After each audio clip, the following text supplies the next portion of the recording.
तुमने इस देश की तस्वीर बिगाड़ी ऐसे जैसे इस देश की मिट्टी से तुम्हें प्यार नहीं, वरना अंजाम वही होगा जो पहले भी हुआ। कुर्सी तो कुर्सी है, निगाहों से उतर जाओगे। मौत आनी है जब आएगी तुम्हारी खातिर, मौत से पहले बहुत पहले ही मर जाओगे।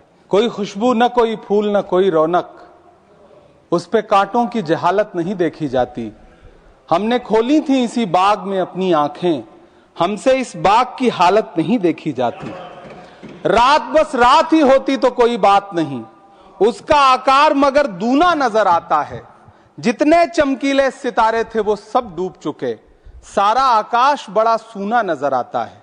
बुलबुलें खुश थी उम्मीदों के तराने गाए, लेके पतझड़ से बहारों को चमन सौंप दिया। अब तो मासूम गुलाबों की ये घायल खुशबू शीश धुनती है कि खारों को चमन सौंप दिया। तुमने क्या काम किया उनके अभावों के लिए, जिनकी मेहनत से तुम्हें तख्त मिला, ताज मिला। उनके सपनों के जनाजों में तो शामिल होते, जिनके चुप रहने की वजह से तुम्हें राज मिला। उदय प्रताप जी ने बहुत शानदार ये कविता कही है कि कवि की आवाज बगावत पे उतर आई है, दल के दलदल से हमें कोई सरोकार नहीं। तुमने इस देश की तस्वीर बिगाड़ी ऐसे जैसे इस देश की मिट्टी से तुम्हें प्यार नहीं, वरना अंजाम वही होगा जो पहले भी हुआ। कुर्सी तो कुर्सी है, निगाहों से उतर जाओगे। मौत आनी है जब आएगी तुम्हारी खातिर, मौत से पहले बहुत पहले ही मर जाओगे।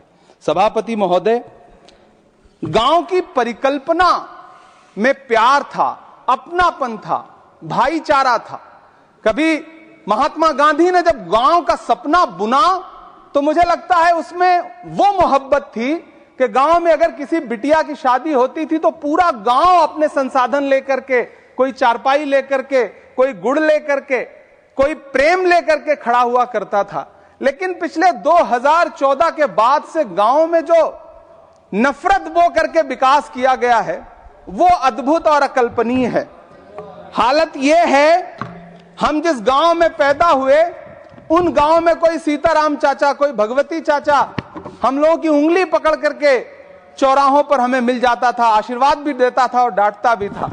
लेकिन मौजूदा स्थिति यह हो गई है कि गांव में चाय, जो गुड़ की चाय बना करती थी, उसकी चकल्लस में जो चर्चा होती थी, उसमें जब से चाय में चर्चा वाली राजनीति घुसी है, उसने पूरे गांव का माहौल ऐसा कर दिया कि आप अब एक दूसरे से प्रेम से बैठ के बात भी नहीं कर सकते। गांव में सड़कों की स्थिति खस्ता हाल है, चाहे उत्तर प्रदेश हो, चाहे मध्य प्रदेश हो, चाहे गुजरात हो, चाहे राजस्थान हो। गांव में सड़कों की स्थिति ऐसी है कि किसी गर्भवती महिला को अगर अस्पताल ले जाना हो तो सड़कें ऐसी हैं कि उन पे चलने वाले वाहन शायद अस्पताल तक महिलाएं पहुंच भी नहीं पाती हैं, उनका प्रसव रास्ते में ही हो जाता है। महोदय, गांव में हालत यह है कि किसान आपके सामने सरकार के सामने लगातार अपनी मांगे लेकर के खड़ा रहा, लेकिन इस सरकार ने दिल्ली के रास्ते की तरफ कूच करने वाले किसानों की राह में फूल नहीं बिछाए बल्कि कीलें बिछाई। 750 से ज्यादा किसान शहीद हुए। कीमत तो बहुत बढ़ गई शहरों में धान की, लेकिन विदा न हो सकी बेटी किसान की। मौका मिला तो लोगों ने कुर्सी के वास्ते तस्वीर ही बिगाड़ दी हिंदुस्तान की। सभापति महोदय, इस सरकार में बातें तो बड़ी बड़ी रही। बजट की बात करके ये कहा गया कि गांव का विकास करेंगे, लेकिन प्रधानमंत्री की जो आवास योजना है, प्रधानमंत्री आवास योजना के तहत गांव में आवास बनते हैं और इनकी राज्य सरकारें उन आवासों पर बुलडोजर चलाती हैं। ऐसे कई मामले अलग अलग राज्यों में देश के सामने हैं। आप कहेंगे तो मैं पटल पर रख दूंगा, अभी हाँ पटल पर रख दूंगा, ऑथेंटिकेट कर दूंगा। महोदय, जब पीएम आवास योजना के तहत बनने वाले घरों पर बुलडोजर चलेंगे तो आप गांव के कौन से विकास की परिकल्पना कर रहे हैं? गांव को तो आपने भगवान भरोसे छोड़ दिया है।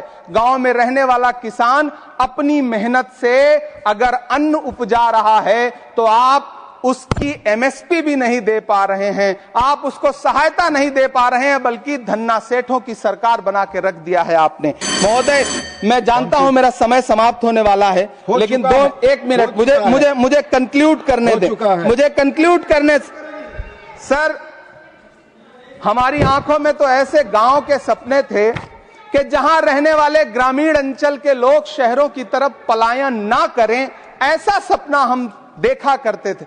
लेकिन गांव में डेवलपमेंट के नाम पे इस सरकार ने मूलभूत सुविधाओं से भी गांव को वंचित रखा हुआ है, जिसकी वजह से गांव पलायन करके शहर की तरफ भाग रहे हैं और गांव के गांव